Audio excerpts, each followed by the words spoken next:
Witcher Blood Origin, and where did I leave off last time? Well, I was ragging on the film Vampire Academy because it's awful and didn't even have any sexy vampire Olga Kurylenko in it, and despite being painful, it was still maybe better than Blood Origin, because Blood Origin's entire plot runs on contrived nested coincidences, like running into Brother Death last episode, a man with useful skills, who just happened to want to join them when he found out what their mission was. He just happened to have a girlfriend, who just happened to be a healer, who could heal their poisoned friend, and the girlfriend happened to have a brother who's the world's leading expert on portals, and is the one who taught evil wizard Lenny Henry, and he can portal them, he says, to Sintra, but they happen to take a wrong turn and end up on another planet where they get attacked by a monster, and this monster is the exact thing that they need for the rest of Portal Guy's plan,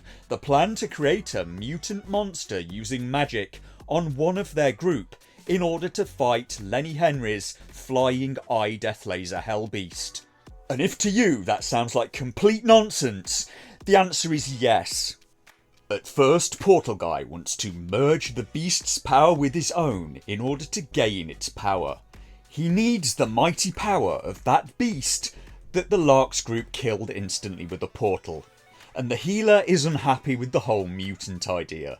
Portal Guy, it seems, has a history of dodgy experiments, including trying to reanimate Healer's deceased mother, and I gather it did not go well. Fjord and the Lark suggest that one of them has to get turned into the monster instead, for no stated reason whatsoever. They don't even know if it will work on one of them, because it wasn't their plan, but they're still modifying a plan that they don't even understand, so the group splits up to find the ingredients required for the mutation. They need herbs, and the heart of the dead anglerfish centipede thing. And Fjord and the Lark are both arguing about which one of those two it should be that gets changed. The Lark thinks it should be her, because when she was in the Raven clan she burnt a family alive on orders from her king. And these are the heroes of our show, everyone. In fact, both Fjord and the Lark were in the clan. Well, they were both in a clan, and Fjord and the Lark have decided now that they love each other. And when did that happen? And spoiler, it didn't. This is completely unearned. The show has at no point even shown them having a moment. No stealing glances at each other, no checking each other out, no moments of reluctant admiration.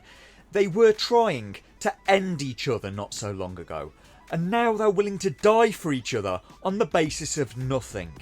And because the Lark thinks that the serum that she's going to take may kill her, all of them have a party and get drunk, because what better way to prepare for battle than to be really hungover? Genius! And this is where things get silly.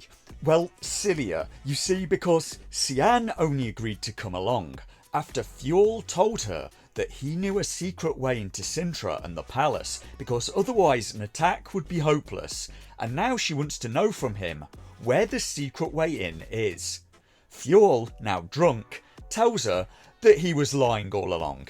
He doesn't and never did know a way in at all, and Sian storms off in a huff. And Fjord tells her this like he expects her to find it funny. Meldoth tells Brother Death the tragic story of her and her hammer. Brother Death shares how he met the healer, and the Lark starts singing again. The Lark and Fjord then go off together and drink and sing some more, and they kiss, and the camera mercifully fades to black. But don't think that's going to save you from a naughty scene.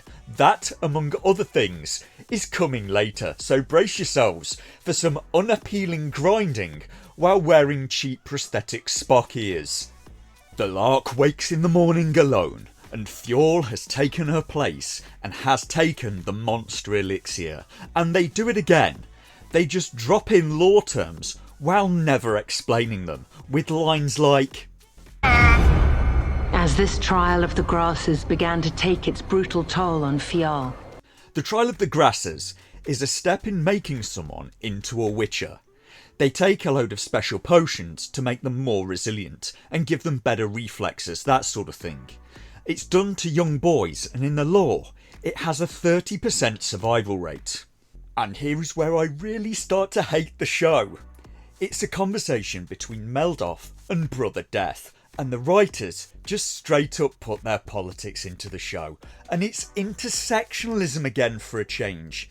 You see, Meldoff holds Brother Death responsible not for what he's done, but for what the elven race did in the past.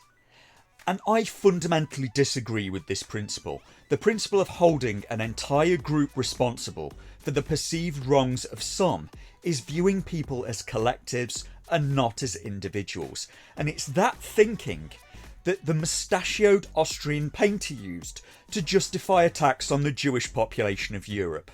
Assigning guilt and innocence based on skin colour or immutable traits is lazy, fascistic and horribly ill-advised, and I can tell you where that ideology ends, because there's nothing new here. If all of the elves are guilty, even the ones that did nothing, just by virtue of birth, that includes the children too. And this at its core is tribalism, and this is the mentality that logically ends up with Anne Frank in an attic, scared for her life, and not for anything that she'd done, but for the group that she was born into. So she had to go to Belsen and lose her life at 16 years old. There's a quote from George Carlin that comes to mind. Never underestimate the power of stupid people in large groups. Could you make me a cup of tea, please, Stephanie?